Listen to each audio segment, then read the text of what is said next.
Hello guys, இன்றைக்கி நம்ம சேனலில் த ரீஜென்ரேட்டட் டிராயிங் ஜுட்ஸு அப்படின்ற அனிமையுடைய எபிசோட் நம்பர் 2 தான் பார்க்க போகிறோம். போன எபிசோடில் என்ன நடந்திருக்கோம் அப்படின்னு பார்த்தீங்கன்னா, நம்ம ஹீரோவும் அவங்க தாத்தாவும் ஒரு பாலத்து பக்கம் வந்துக்கிட்டு இருக்க நேரத்தில் வீரர்கள்லாம் அட்டாக் பண்ணியிருப்பாங்க. அவங்கள காப்பாற்றுறதுக்காக ஒருத்தர் உயிரை விட்டுருப்பார். அப்படியே பக்கத்தில் ஒரு கடையில் வந்து சாப்பிட்லாம் அப்படின்னு சொல்லிட்டு சாப்பாடெல்லாம் வாங்கிட்டு சாப்பிட்லாம் அப்படின்னு பார்த்தா காசு கம்மியாக இருக்கும். அங்கிருந்த ஒருத்தர், காசு இந்தாங்க, நீங்கள் சாப்பிடுங்க, பத்தாத காசை நான் கொடுக்குறேன் அப்படின்னு சொல்லிட்டு காசு கொடுத்து அவங்கள சாப்பிடலாம் வச்சுருப்பாரு. போன எபிசோடில் இதுதான் நடந்துச்சு. அப்படியே இந்த எபிசோடை கட் பண்ணி காட்டுறாங்க.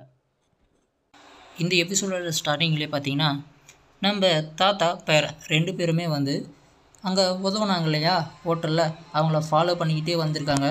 அந்த தாத்தா இங்கே அவர்கிட்ட பேச ஆரம்பிக்கிறாரு. யாருக்கிட்ட? உதவுனார் இல்லையா காசு கொடுத்து அவர்கிட்ட.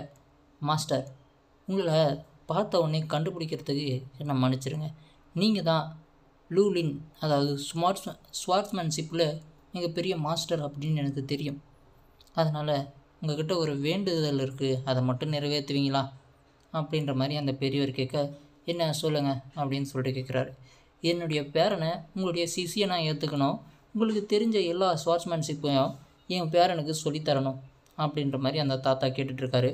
அப்படி கேட்ட உடனே இங்கே இருந்த மாஸ்டர் லூ சொல்கிறாரு, அப்போவே நினச்சேன், நீங்கள் ஏதோ ஒரு காரணத்துக்காக தான் இங்கே வந்திருக்கீங்க அப்படின்றத. முக்கியமாக நீங்கள் இங்கே மார்ஷல் ஆர்ட்ஸ் கற்றுக்குறீங்க அப்படின்னா உங்களுடைய பாதுகாப்புக்காக தான் கற்றுக்குறீங்க அப்படின்றது எனக்கு நல்லாவே தெரியுது. இதுக்காக தான் நான் இந்த பையையும் உங்கள் கூடவே கொண்டு வந்தீங்க, உண்மையை சொல்லுங்கள் அப்படின்னு சொல்லிட்டு அந்த மாஸ்டர் அந்த பெரியவர்கிட்ட கேட்குறாரு. இதெல்லாம் ஒன்றும் இல்லை மாஸ்டர், என் பேரனுடைய பாதுகாப்புக்காக தான் இதை கேட்குறேன். தயவு செஞ்சு அவனை உங்கள் மாணவனாக ஏற்றுக்குங்களேன் அப்படின்ற மாதிரி அந்த பெரியவர் காலில் விழுந்து கெஞ்சுறாரு. பார்த்துங்க, அந்த அளவுக்கு அவன் பேரன் மேலே பாசம் வச்சுருக்காரு அந்த பெரியவர். ஆனால் இங்கே மாஸ்டர் லூவும் முடியவே முடியாது, இங்கேருந்து கிளம்புங்க, நான் யாரையும் மாணவனாக ஏற்றுக்கிறதுக்கு விருப்பம் இல்லை அப்படின்ற மாதிரி அவங்கள சொல்லி அனுப்பிச்சிட்றாரு. அப்படியே இங்கேருந்து போகும்போது அந்த பெரியவர் சொல்லிட்டு போகிறாரு, பாருங்க, உங்களுடைய தம்பி அந்த பாலத்துக்கு பக்கத்தில் செத்து கிடக்கிறாரு, அந்த ஜூமிங் செட்டு உங்களையும் சும்மா விட மாட்டாங்க, பார்த்துக்குங்க, பார்த்து இருந்துக்குங்க அப்படின்ற மாதிரி சொல்லிட்டு போகலாம். அப்படின்னு போகும்போதே கரெக்டாக அந்த ஜூமிங் செட்டிலேருந்து அந்த ஒயிட்டுன்ற பொண்ணு வந்துடுறாங்க. வந்த உடனே, என்ன மாஸ்டர் நல்லா இருக்கீங்களா அப்படின்னு சொல்லிட்டு பேசிக்கிட்டே அவனை அட்டாக் பண்ண, ஜூமிங் செட்டுடைய ஒயிட்டா, நீ எதுக்கு இங்கே வந்திருக்க அப்படின்னு சொல்லிட்டு அந்த மாஸ்டர் அந்த பொண்ணை பார்த்து கேட்க, எதுக்காகவா? உன்னுடைய தம்பியை கொன்னுட்டேன், அதே போல் உன்னையும் கொல்லலான்னு வந்திருக்கேன், அந்த ஸ்வாடை கொடுத்துரு, ட்ராகன் சோல் ஸ்வாடை கொடுத்துரு அப்படின்ற மாதிரி இங்கே அந்த மாஸ்டர்கிட்ட கேட்டுட்ருக்க நேரத்துலேயே இங்கே நம்ம சின்ன பையன் இருக்கா இல்லையா, அவனையும் தாக்க வந்திருக்கான். யார்? அந்த பிளாக். அப்படி தாக்க வரும்போதே அந்த தாத்தா அவனை காப்பாற்றுறதுக்காக அவனுக்கிட்ட இருந்த எல்லா அம்பையும் இவனுடைய முதுகில் வாங்கிட்டு கீழே அப்படியே கீழே விழுகிறாரு.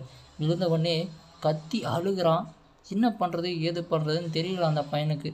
ஏன் தாத்தா இந்த மாதிரியெல்லாம் பண்ணீங்க, என்ன காப்பாற்றுறதுக்காக ஏன் இந்த மாதிரியெல்லாம் பண்ணீங்க அப்படின்ற மாதிரி அழுகிறான். அவனால் இன்னும் பண்ண முடியல.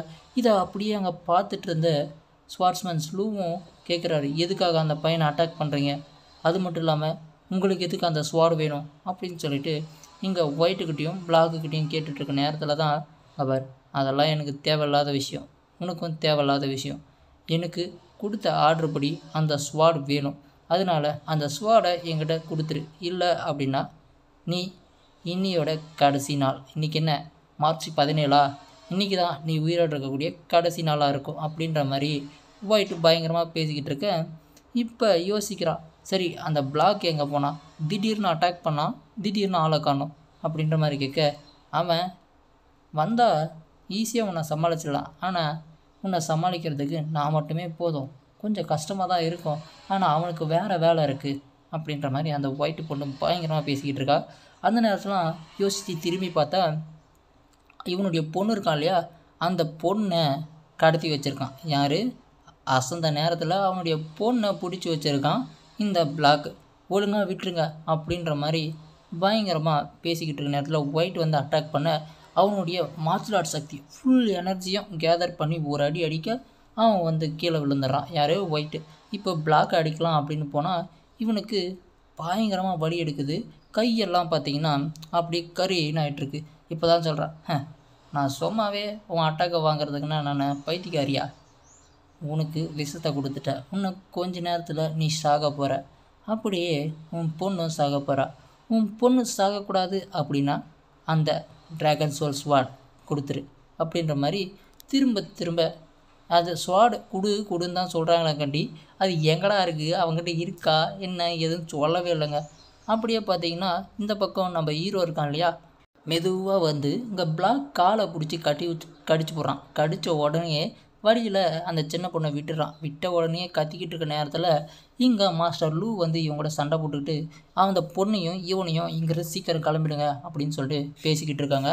ஆனால் இங்கே பிளாக்கு பயங்கரமாக சண்டை போட்டுட்ருக்காங்க.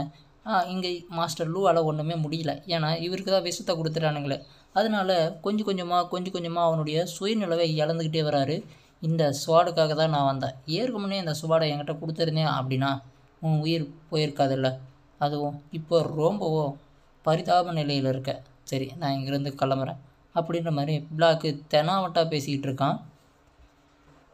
சரி, உன் பொண்ணையாவது உயிரோடு விட்டு போகிறேன் அப்படின்னு சொல்லிட்டு அங்கேருந்து கிளம்ப அங்கே பார்த்தீங்கன்னா நம்ம யாரோ ஒரு மிகப்பெரிய ஆள் வந்து நிற்கிறாருங்க உயரமாக. அதை பார்த்துட்டு இவனே ஷாக்குறான். என்னது மாஸ்டர் யானா அப்படின்னு சொல்லிட்டு, இங்கே ஒழுங்காக போங்கடா அப்படின்னு சொல்ல, இந்த வாட்டி தப்பிச்சிட்டிங்க, அடுத்த வாட்டி அந்த ஸ்வாடை எடுக்க திரும்ப வருவேன் அப்படின்ற மாதிரி பிளாக்கும் ஒயிட்டும் அங்கேருந்து கிளம்புறாங்க. அந்த அளவுக்கு பெரிய ஆள் போல் இவன். இங்கே பார்த்துட்டு பயங்கரமாக நம்ம ஹீரோவும் அழுகிறான், அதே போல் இவனும் அழுகிறான். ஆனால் யானுக்கிட்ட இந்த மாஸ்டர் லூ ஏதோ சொல்கிறாரு. நான் சாகிறதுக்கு முன்னே ஒன்று சொல்கிறேன், இந்த பையன் இருக்கான் இல்லையா, அவனை ஜாக்கிரதையாக பார்த்துக்குங்க அப்படின்னு சொல்லிட்டு ஏதோ குசுன்னு காதில் சொல்ல, உண்மையிலையா அப்படியா அவங்ககிட்ட அது இருக்கா அப்படின்ற மாதிரி தான் பேசிக்கிட்டு இருக்கான். அப்படியே இங்கே பார்த்தீங்கன்னா 2 பேர்கிட்டையும் பேசுகிறாரு. இங்கே பாருங்கள், இனிமேல் யான் தான் உங்களுக்கு மாஸ்டர், சரியாம்மா? நான் இல்லை அப்படின்றத எந்த ஒரு கவலையும் இல்லை.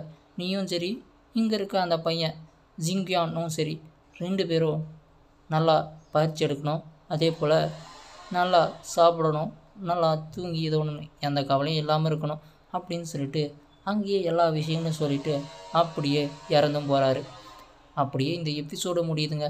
அடுத்தடுத்த எபிசோடில் என்ன நடக்குது அப்படின்றத அடுத்தடுத்த வீடியோவில் பார்ப்போம். இந்த அனிமி பிடிச்சிருந்தால் லைக் அண்ட் ஷேர் பண்ணுங்கள். இந்த அனிமியை தொடர்ந்து போடலாமா அப்படின்னா கீழே கமெண்ட் பாக்ஸில் கமெண்ட் பண்ணுங்கள். பாய். அப்படியே சப்ஸ்கிரைப் பண்ணலாம், சப்ஸ்கிரைப் பண்ணிக்கோங்க.